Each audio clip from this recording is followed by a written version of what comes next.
All right, first things first, let's talk about water. Obviously very important. I don't need to explain that to you, but I do want to share with you some ideas that I've come across through the years that have helped me conserve it and just use it in different ways out here. So we'll get into how to bring it to the trailhead first, or wherever you're going in the woods. Some folks like to get a bunch of those little gallon bottles, or even smaller, just 16-ounce bottles at a grocery store.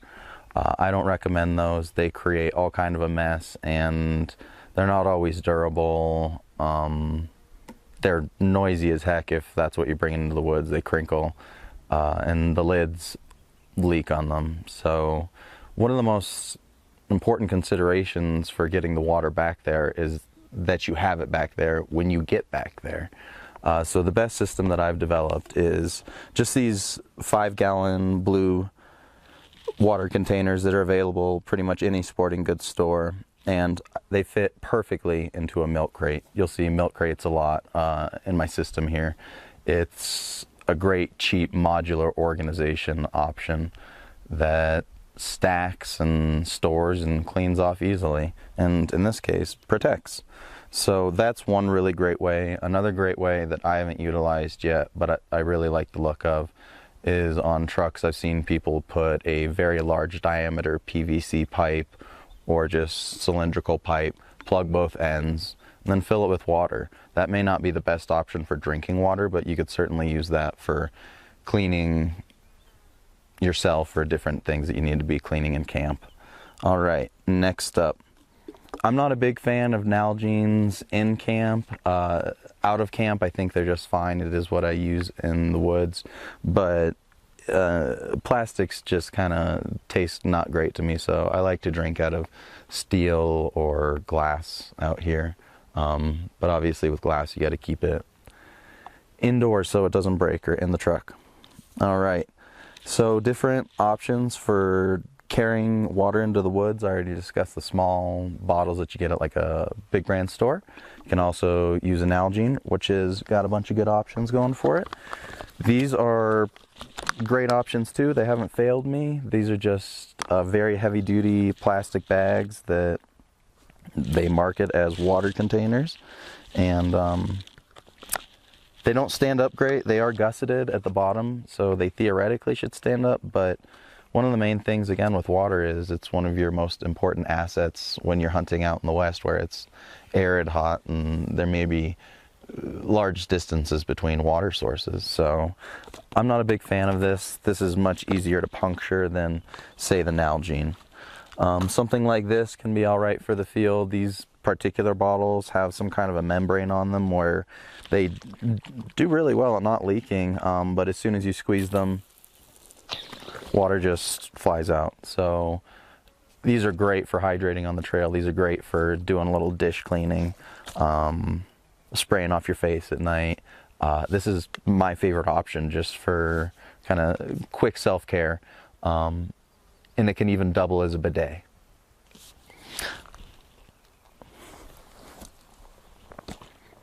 All right, these guys hanging out behind me, this is just a in-camp water storage system.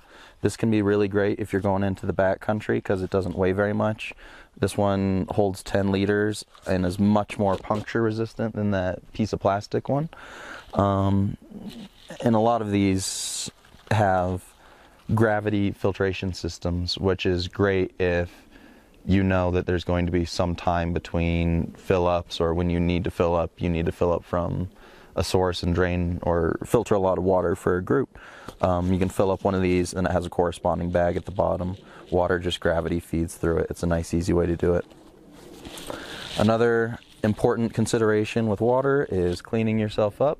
I just told you that Gatorade bottle is great for little cleanups, but I wouldn't recommend taking a shower with it. I would actually recommend taking a shower with this. From experience, I can tell you this can be quite pleasant. Leave this on the hood of your truck so it doesn't slide off or anything, or put it on something so it doesn't slide off, and just let it sit there while you're out in the woods all day. You don't need to fill it full with 5 gallons, just a few gallons. And per shower, I found I use about a gallon per or less. you'd be surprised at how little you use, maybe because you're a bit more expeditious with your showering process out here. For what it's worth, this cheap one, I found that the valve stays closed quite well. And just have a heavy-duty carabiner, loop it around a heavy-duty tree branch or throw a rope, and it's been really great. Cleaning yourself and making sure you're comfortable really extends your time in the field. And then when you do enjoy that nice shower, take one of these out. This is going to be your shower mat. It makes all the difference just not standing on some dirt when you're doing it. And again, just kind of emulating any feelings you have of home. Going on the water filtration theme, you can do a couple things in the field that I found to be effective and quick. You do have squeeze filtration systems, which work on a similar principle with the gravity systems, where the water often passes through very, very, very fine pores that anything that would hurt you just gets stuck on. One of the considerations with a system like that is that if it does work on those micropore systems, the process of freezing can expand that and create pores that are too large in there. As the water expands, it'll bring those membranes and stretch them out with it, and then leave them there when it returns and melts. But this little fine mesh has just gotten opened up the tiniest bit, and so now those little microorganisms that can hurt you can get through. So it's just a consideration, and perhaps a vulnerability of that system is to make sure it doesn't freeze. So it's going to be one of the things that you keep in your sleeping bag with your batteries and your phone and things like that. Those often hook up to a system like this. You'll fill this with your creek water, squeeze it out. I don't like that. It's a lot of work to do, and I just told you one of the other reasons that it can be challenging to maintain that system. You got to put a decent amount of pressure behind those to get the water out. And when I'm out and just hiked 1,000 feet or what have you, I don't want to sit there and squeeze a bunch of water. So some folks like to use a life straw. This is an option. I don't carry one of these with me. I haven't even used this one. I have the other one that I've tried. It's fine if you're going super hyper lightweight, but often when you're out in the woods, you need a little bit of water with you. A good liter or two is a good idea, and so something like this doesn't allow you to filter water into a container. It just allows you to put it right up to a source and drink it. And I can tell you, getting down on your hands and knees and trying to take some really good drinks while your face is inches from a rushing water, maybe with mosquitoes, it's fairly unpleasant. And also this works on a similar system of the microfibers, so this is not as easy as sucking on the fat McDonald's straw. This is going to require a little bit of effort, and I think all the jokes tell themselves there, so we'll just skip that part. All right, the filtering system that I do like to use in the hills here, the water out here is pretty dang clear. You'll come across some really muddy streams and rivers. For instance, the North Fork of the Gunnison is quite muddy. The Green River in Utah is quite muddy, and some of those rivers have heavy metals that no filter can get rid of. So just make yourself aware of what muddy water could be good and what can't be. And what that looks like, and perhaps some known sources where you're considering getting water from. But most of the time out in the Rockies, in the not Rockies in Arizona, Utah, all those areas, there are a lot of really clear, beautiful streams, but more than likely you're not the first one to have found them. Not a little animal or bird has. They like to use the restroom in the same way we do, everything in the same place. But they drink in there as well, and so that's how Giardia gets deposited very often, or things that'll hurt you. Just one little animal restroom use, and that'll do you. So something like this, which is a SteriPen, can kill microparasites in a Nalgene bottle, 1 liter or half a liter at a time for this model. Like I just related to you, the water out here is super clear, but sometimes it does have some particulate in it. So all that I will do is, let's just say our buddy here is empty. I'll just take off my shirt, my wool shirt, or a little scrap of water, and I'll just put that over the mouthpiece and fill it with the running water, and that'll get all the big chunks of water right out. Even if you need to put it in a river or a lake, you just dip it in. And so the way that this guy works is, I'll show you in the dark so that you'll be able to see it a little bit later, but it takes 4 AA batteries, and it works on a UV light, super strong UV light, and that just zaps and kills all these little pieces of bacteria in there. And I have been trying this for years now with absolutely no problem, drinking out of some more than questionable water sources, some that are very obviously where elk and moose and deer have been traipsing through, just kind of mucky, muddy water. But it's clear that the water is, or it's apparent, not clear, it's apparent that the water is sourced from a spring, and so it's coming up. So though it's mixed in with mud, the water itself is not stagnant, but obviously it has some stuff that needs to be attended to. Something like this with a pre-filter is the best system that I've come across so far. And the last thing that I want to relate to you with the Nalgene, while it's on my mind, is that this thing can be a great hot water bottle at night. So sometimes, again, in the woods, it gets real cold, real cold. I've woken up to frost on me and everything around me many times late September in the high country. So what I'm relating to is that you can fill this with quite warm water. I wouldn't suggest boiling, of course, but quite warm water, 3/4 full, excuse me. And you can use this as a hot water bottle, just having at night to put in your sleeping bag with you.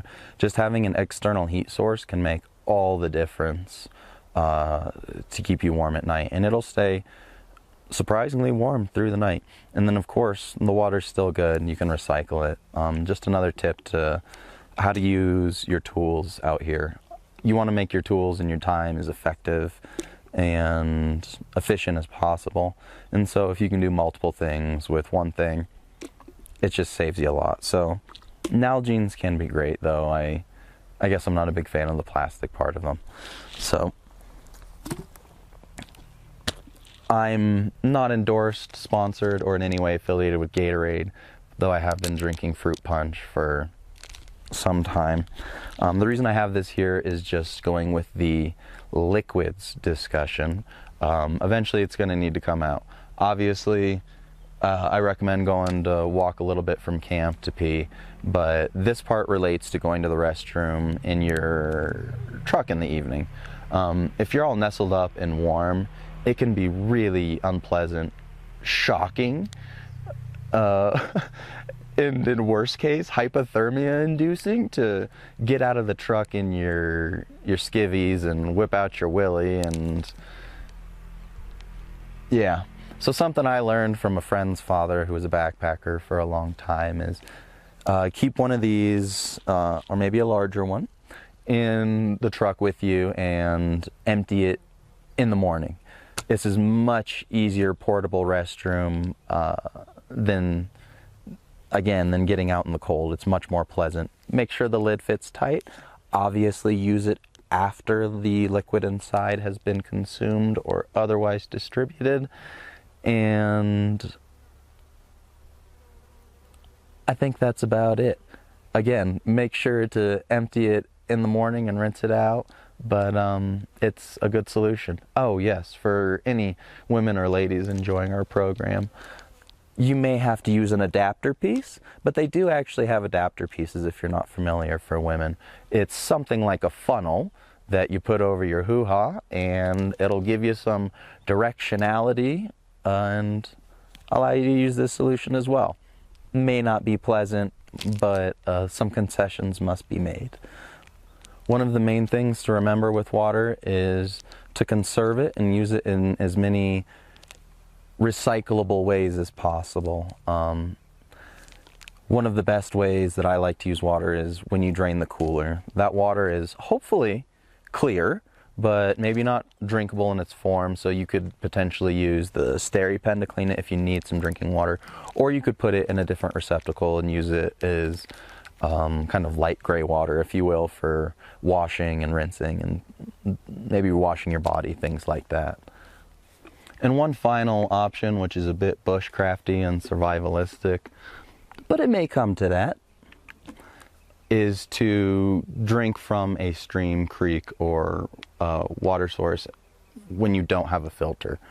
Again, I don't think I need to go into why and how that's risky, but something you can do to mitigate the risk is take what you have on you and dig a really good deep hole, about 5 feet if you can, away from the water source.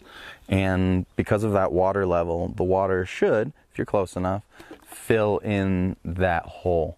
It's not going to be a perfect system, but that water is effectively passing through all kinds of carbon and particulate filter that should make it much safer to drink than perhaps from the main water source where animals are actively depositing their deposits.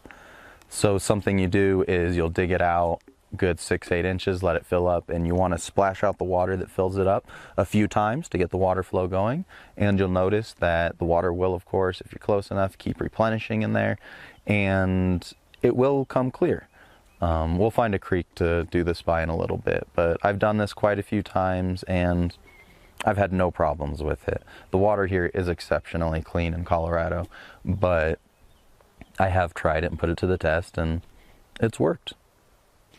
One other water filtration system that you can use when you're out here, if you can fill up one of these jugs, is these little packets. Basically what they do is they separate and gather any particulate and microorganisms into one, what they call floc, F-L-O-C, and you pour that after it aggregates and accumulates with the help of this, which is, I think this is iron sulfate, and then you pour that accumulated water through some kind of a filter into another receptacle, and then that water's safe to drink. It takes some time, it makes it safe to drink, it makes it flavored like iron sulfate or iodine. So I do not like that. I do not recommend it. I've done it. It's unpleasant to say the least, but it gives you